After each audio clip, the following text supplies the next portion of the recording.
The Tears of Gaia by Redback Spino. Chapter 17. Battle Plans and Moonlit Strolls.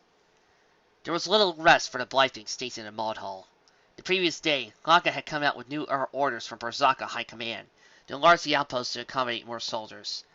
All through the afternoon and night, they had been busy putting up new palisades of logs and stone, digging more tunnels and barracks underground, and generally leading the fortress up.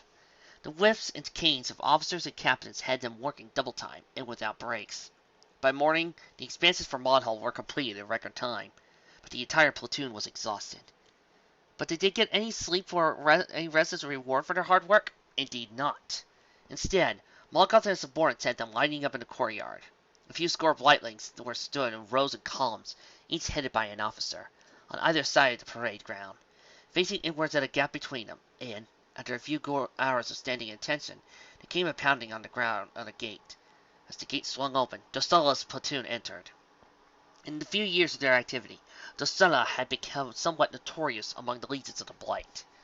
A harsh creature that had once been a griffith, his wings were now decayed down to bony constructs, held together by a few strings of sinew and flesh. His dull brown fur was dyed with pink scars and scratches from countless battles. One of his hind legs was twisted from a particularly hard-fought battle against the buffalo tribe. He had lost all his claws in that foot. The buffalo had lost its life. He had quickly risen through the ranks due to his viciousness, obedience, and cold, no-offense efficiency. When he led his forces, there was always victory. No questions asked, no skirmishes, no spending days getting into position for an attack. Just a swift charge, lots of carnage, and another victory for the Blight with no comforts aplenty. He strode through the grates of the parade ground, followed behind by 10 score Blythings of all shapes and sizes, all clad in the same black and green armor, carrying all manners of spears, swords, clubs strapped to their sides or gripped in their clawed hands. A far cry from the cloaked and lightly armed scouts and spellcasters under Moggoth's command. Dostala's troops were soldiers through and through. Moggoth gulped and strode through his soldiers to meet the new arrivals. Dostala! Welcome to Maud Hall! Ashutos Favrusvat! He said. The wing commander did not return the greeting, looking around the outpost with a keen, critical eye before turning back to Moggoth. You are Morgoth, commander of this outpost, then? That's me, sir. Reporting for duty, he replied. Dostala grunted in what may have been condensation. The higher-ups of Berzaka tell me you have been having some trouble with our prisoners, Morgoth. That the local deer folk have been giving you trouble. Oh, sir, rub it in my face, why don't you? He thought. Well, yes, we have. Kind of a given when this outpost is right on their border. The previous platoon stationed here told me that those deer have been harassing them for some time now. Dostala looked at them, to the troops that had stood at attention around him. Striding down the line, he took every soldier in.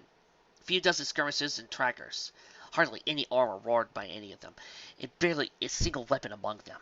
A good many spellcasters and plenty of claws and sharp teeth, but nobody truly built or trained for war. This was going to be difficult. And why has nothing been done about this? Well, with all due respect, sir, Moggoth spat out the words as if it were a bad fruit. We are a handful of advanced scouts going up against an entire civilization. We can't exactly storm the forest and take the land by force. The forest is too well protected. You may be right, the commander replied. Well then, it's a good thing I've been sent then. Come, let's talk somewhat private, while our soldiers get better acquainted. Moggoth nodded and turned to his troops. All right then, you're dismissed, everyone. Soldiers are soldiers about. Make them feel at home and all that. His troops gave a quick "I and broke rank. Then he returned to their barracks, went back up to guard duty on the walls, or mingled with Dostala's platoon. Before Moggoth could lead Dostala to the keep, Laka trotted up to him, beckoning for a quick word. Excuse me a minute, Moggoth said to Dostala, before returning to join his soldier. What is it, Laka? How in the tires are we supposed to fit this many new arrivals in here?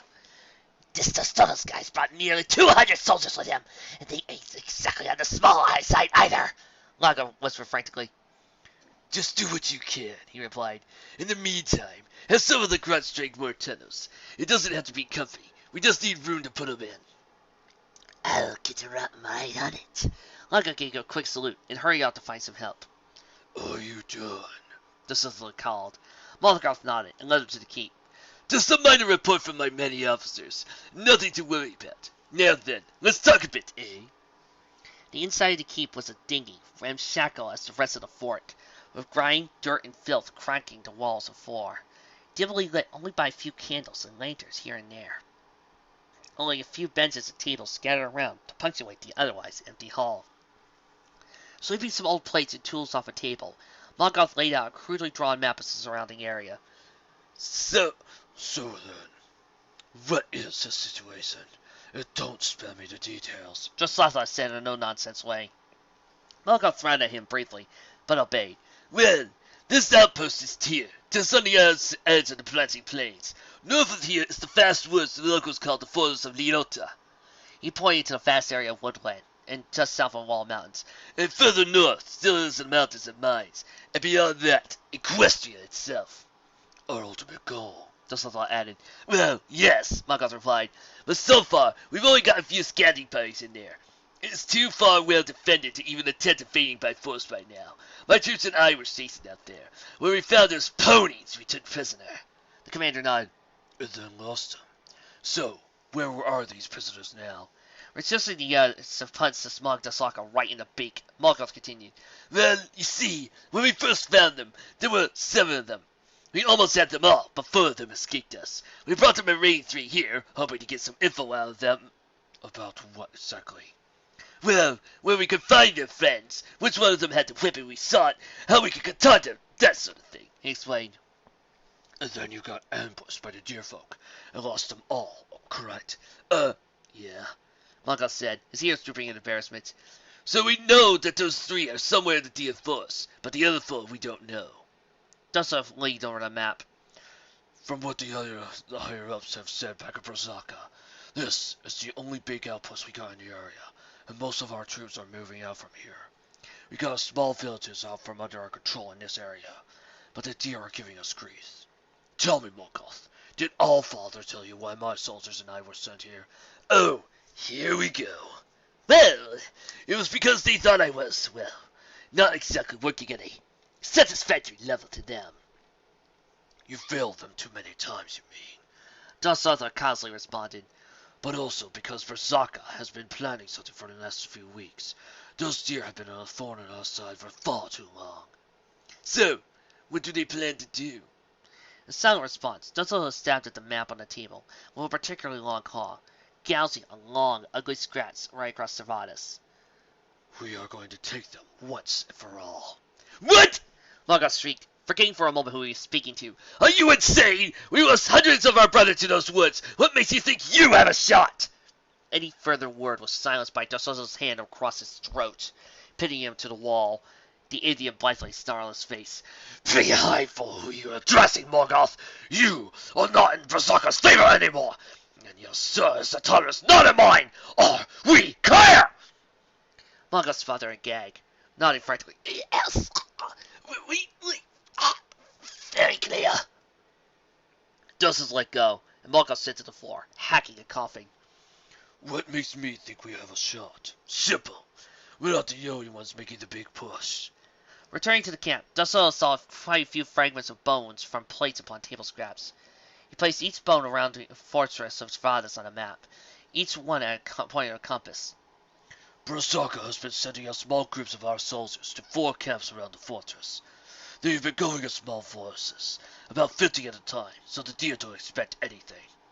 Maldhar's stationed up in the north camp, Shark has the east side, Solmos is down to the south, and I was sent to lead the troops from here at Model, the western outpost. With a claw in hand, he puts each of the fragments of bone inwards, until they all rested on a dot in the map titled Ostia. Altogether, there's a few thousand of us. We pushed forward from all fronts at all the same time, forced them to divide their forces, and aimed them straight for the capital. No more converting either. The deer have made it obvious they don't want our gift, so we ain't wasted on them. If those little scapees of yours are still in there, then we'll make sure we scoop them up. He scratched at the man again, slashing through the marked forest. His normally impressive face broke into what may have been a grin, or a possible a leer. It was hard to tell. The deer will stand no chance. We will wipe them out, and they will not bother us anymore. From there, it's on to Equestria itself. He turned to Mongoth, awaiting his reaction. The Blything sat down in a rotting old chair by the table. How long has this plan been in the works? A couple of days now. The other camps are all ready to go. I was the last piece to position before we made our move. Dustin replied. And why wasn't I told any of this? Muggles asked. What would you need to know? Even if you weren't falling out of favor with the higher-ups, you are still just a scout commander. Little more than an errand boy. Muggles snarled, but held his tongue, so as not to risk another set of claws around his throat. So, when does the attack begin? First thing tomorrow morning. By the time the walking tour of Australia had finished, the sun had already begun to dip below the horizon, sending pillars of fiery orange light shining through the trees and clashing brilliantly with the silver glow of the forest. Jarl had led Rainbow Dash, Applejack, Fluttershy, and Gordon all around the treetop town, showing them houses, workshops, training grounds, and even some of the small forges they had set up on the lower levels. Everywhere they went, the deer would stop and watch them, some waving and saying hello, some giving a simple nod, and a few especially curious onlookers joining them for the walk, asking them all sorts of questions about where they came from, what they were doing out here, who they were, and endless other queries. The little fawns were curious most of all, many of whom being so young they had never been outside the forest's borders, or even seen a pony or a griffin in real life before. The four guests were flattered, and answered as many questions as they could, though Gordon remained reluctant to speak to the deer any more than he had to. But from all the questions, and from the apparent awe with which the deer seemed to regard them, the ponies could not help but get an impression that the deer folk, for lack of a better term, did not get out that much. Having finally lost their curious hangers-on, Jarls led the guests to a small platform, where the Brunses head over the lawn like a doomed ceiling. There, a small table, the five enjoyed a simple but much appreciated supper. This is pretty good, Rainbow Dash said through a mouthful of silence. Jarl smiled. Eat all you want, friends. I imagine our long walk will have given you quite the appetite. You got a fight, right? Applejack replied. Thanks for the tour, though. It's sure a nice place you all got here. It was lovely, Yarrow, Fluttershy added, taking a sip from her sort of sweet drink. I've never seen such beautiful trees before, and the view up here is amazing. Thank you, Fluttershy. Jarl replied. We do rather take pride in our trees. There are none like them anywhere else in the world, but they are even more beautiful up close. Maybe tomorrow, if you like, I could show you deeper into the woods. Sir, if you like, Applejack said, taking a bite out of a flat piece of bread. I'm like, those ain't the only towns for us, right? Jarl shook his head. No, it is not. Ostur may be the capital, but there are also 4 major settlements surrounding it. Harlan, Forlan, Amonan, and Wulan, the 4 heavens. 4 more larger trees that serve as a town, fortress, and outpost in the forest. Then, there are many smaller villages and little heaths and sanctuaries scattered all around as well. A drag treat to the few of the heavens, perhaps, and a few teleportations where you could be there in no time. Sounds good, Rainbow said. I mean, the capital's great and all, but it would be cool to see the rest of the place while we're here. For the remainder of the meal, the small dinner party indulged in small idle talk, reflecting on what they had been seeing on the tour, sharing a few stories and jokes. Yarrow and Gordon made a few requests of the ponies for their stories of their own adventures, and with as many amazing stories they had, the ponies were all too happy to oblige. And then I swept down through the arena. I could see the wonder bolts and rarity below me, plummeting to their tunes. Rainbow Dash said in an excited voice, relating her tale to Sonic Rainbow and the Best Young Flyers competition. They were getting closer and closer to the ground, and I wasn't sure I'd get to them in time. Then it happened! What happened? Yarrow said, leaning forward on his cushion with rapt attention. Kaboom! Rainbow Dash shouted. The Sonic Rainbow happened. A huge boom. A flash of rainbow light. And I was flying faster than ever before. I grabbed the 4 ponies, slipped up away in front of the ground, and before I knew it, I was back in the arena, safe and sound. It was one of the most amazing things I ever seen, Applejack added, and I've seen some doozies. It was no wonder you ended up winning the competition. Yarrow said in wonder. This Sonic Rainbow, how exactly does it work? Rainbow patted her chin in a moment. Be honest, I'm not sure. I mean, a sonic boom is when I break the sound barrier, but I don't know where the rainbow shockwave comes in. Something about the reflection of light and the water particles in the air or something. I gotta ask Twilight the next time we see her. She knew the science of it better than I did. I'd love to see it for myself someday. Yarrow leaned back and gazed up at the canopy. It sounds like a sight to behold. So anyway, what do you have in mind for dinner? Applejack stood up, brushing the crumbs off her front. I'll probably head back to our house for a lie down. The food was sure filling, and I didn't even eat that much of it. Well, maybe later I'll check out some of the shops. I saw a couple selling seeds and plants. Maybe I'll take some back home as a souvenir. Well, I'll probably head up onto one of the higher platforms, do a little flying. Don't want to get out of practice and all. And by that I mean you want to show off your amazing flying skills to the locals. Applejack said with a wry smile. You know me all too well, Applejack, Rainbow replied, flying out of the canopy chamber and heading upwards. Gory took a step to the air as well and followed. Fly up, Rainbow Dash. I'll join you. I could use a little flying too. My wings are starting to get a little stiff. So he flew away as well, leaving Yarrow and Fluttershy behind. So, what about you, Fluttershy? Oh, I don't have any plans, she replied. I don't know if I want to be wandering around the capital by myself. I don't want to get lost or anything. I might just go back to the house as well. Or perhaps, Yarrow said with a quick sideways glance at the doorway, I could give you a little preview of tomorrow's tour. A preview? I could show you around the forest a bit. Maybe go visit one of the havens. A little private evening walk in the woods, just for you. You replied. How does that sound? Fluttershy's face lit up to a wide smile. Oh my, that sounds wonderful. But it's getting dark soon. Would it be safe? Yarrow nodded. Of course. The trees always have a bit of glow to them, so we'll be able to see easily enough. And there aren't any really dangerous wildlife in there either. So, would that be a yes then? Of course, yes, let's go. Fluttershy said, slipping out the doorway, before doubling back and peeking around the frame. That's looked in her face. Maybe you could lead the way? Happy to oblige, he said. We can teleport there and be there in no time. The pair headed down the stairs from the platform, down all the way to the lower levels, past the markets, the forges, the workshops, the barracks, and the armories. They were quiet little ledge overlooking the western woods. This will do nicely, Yarrow said aloud as he stood on the ledge. As his horns began to shimmer and glow, the stag put one of his forelegs around Fluttershy. Hold on tight. Here we go. Fluttershy gripped Yarrow's forelegs tightly, as suddenly, like before, all sensation was muted for the briefest of moments. No sight, no sound, nothing but a black void. Then an instant later, they were on the forest floor, at the edge of the clearing that surrounded the stair. Before them lay nothing but an endless expanse of silver trees. The stag smiled at Fluttershy, with his familiar warm smile. Shall we then? The Pegasus smiled and nodded back. With Yarrow leading the way, the two strode through the forest, in between the enormous glowing tree trunks. On the walk, they passed by many small structures, either built from the same silvery wood as the stair, or from white stone.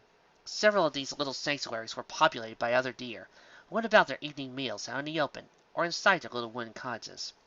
But many of the sanctuaries and buildings stood empty and abandoned. A few, apparently for quite some time, as vines and ivy had begun to reclaim the structures. Every so often, Yarrow asked Fluttershy to hold on to him, as they teleported to another faraway spot in the forest. The Pegasus could not see in the low light, but every time she held on to him, the ever so slightest hints of red sprung up on Yarrow's cheeks. While they whiled away the hours, exploring more and more of the forest floor, the daylight faded until it was nearing midnight, and the only light was the gentle silvery glow of the trees. Hey, Yarrow, Fluttershy said in a low voice. Seems awfully quiet, doesn't it? Yarrow's ears pricked up as he listened to the silence. Does it? This is how it usually is at Servatus. Why? What's it like out there from where you're from? She replied. Well, the thing is, I live with all sorts of animals living around my home, so it's never really quiet. Usually owls hooting, crickets chirping, but here there's nothing. Not even the wind blowing the trees. It's kind of eerie, don't you think? Huh. I suppose it would be. But I've grown up in Servatus all my life, so I don't know anything different. In fact, to me, the world outside the woods seems rather noisy, he said as he strolled down a small path. Fluttershy watched him walking ahead before asking, So have you ever considered, leaving the forest? Leaving Servatus? Yarrow twisted his head around. You mean for good? Oh, no, nothing like that. Fluttershy quickly replied. I just mean maybe go out there and see what's out there. Like a holiday or something. Yarrow said as he thought, I suppose it would be a very interesting adventure, but where would I go? The Pegasus shrugged. Anywhere, really. There's a whole big world out there beyond this forest, Darrow. My friends and I have seen all sorts of amazing things on our journey. My goodness, listen to me. Back when we started this, I was kind of worried about leaving to go off on this big adventure for the Tears of Gaia. And now, here I am talking about how amazing this big wide world is. She giggled a little, and Yarrow laughed along with her. Well, it seems that some good has come out of this whole journey of yours. If nothing else, you'll have memories and some amazing stories to tell back home. Yeah, that's true. Hey, Yarrow? Yes, Fluttershy. First I plowed at the forest floor with 4 hoof. But maybe sometime, when this is all over and I've gone back home, maybe you should come visit me in Ponyville sometime. I'm sure all my little animal friends would love to meet you. Hero smiled, the blessing on his face returning. I like that. Though, I imagine it would create quite a stir in town to see someone like me there. I suppose so. I don't think we've ever had deer in Ponyville before. First I replied, Still, it'll be nice to see you again after all. This is over and done. Once the land is safe and I found my friends again. That would be nice. A gentle silence fell upon the two as they continued their walk through the woods, the patting on their hooves to the ground as the only sound. Hero led Fluttershy down the woodland path, through clearings, in between trunks, and passing more deer-built structures and empty shrines and temples scattered along the roadside. After what must have been walking for hours, they came to a top of a small structure, like some sort of old shrine of white stone. A large circular platform surrounded by stone pillars. A raised platform is there. This is as far as we can go this way. This is the safest minimum distance from the forest edge. Fluttershy walked up the steps that wound through the circular platform, her host making tiny clack sounds as she went. It's lovely here. What is this place, though? You mean this structure? Yarrow asked and replied, tapping the ground with his hoof. I'm not so sure. There are a lot of old abandoned buildings that surround us. Ever since most of us lived deeper in the forest where it's safest. I guess this used to be some old temple or meeting place. I like coming to these old places sometimes. Something about them just sitting here in the old forest is oddly compelling. I know what you mean. Oh. Fluttershy steadily yawned as he sat on the raised dais in the middle of the old temple. Tired? A little. Fluttershy replied. It's funny. I didn't really notice just how long we've been traveling. Yes, I'm feeling tired as well. Yarrow yawned back. This is a bit of a predicament. It's never a good idea to teleport when you're tired. You can't focus your mind on where you're going, and you could end up anywhere. But it would take hours to walk back. And I don't think either of us is up for that, correct? Fluttershy nodded. Is there anywhere nearby we could go? Not that I know of, no. Yarrow replied, I suppose we could just camp out here or something. It won't exactly be the most comfortable sleep or anything, but... Oh, no.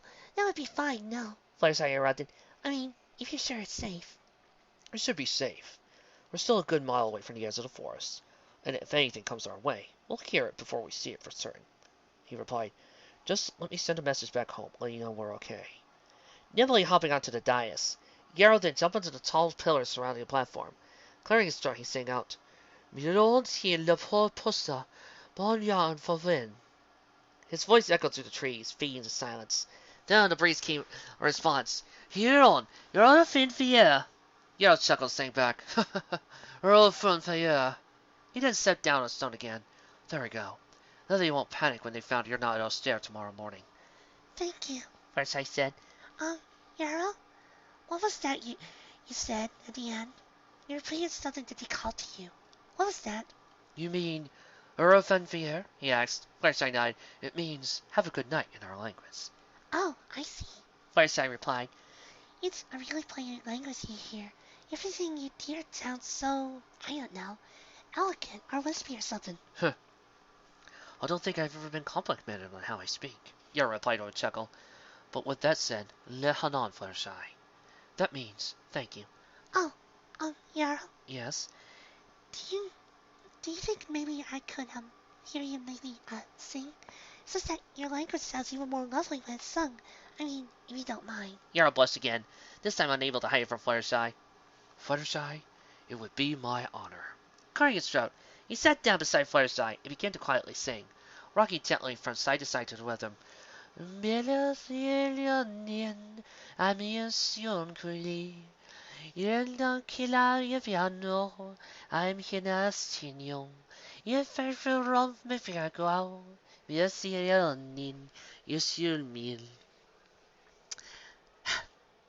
Seriously, guys, why do you do this to me when I can't translate these languages?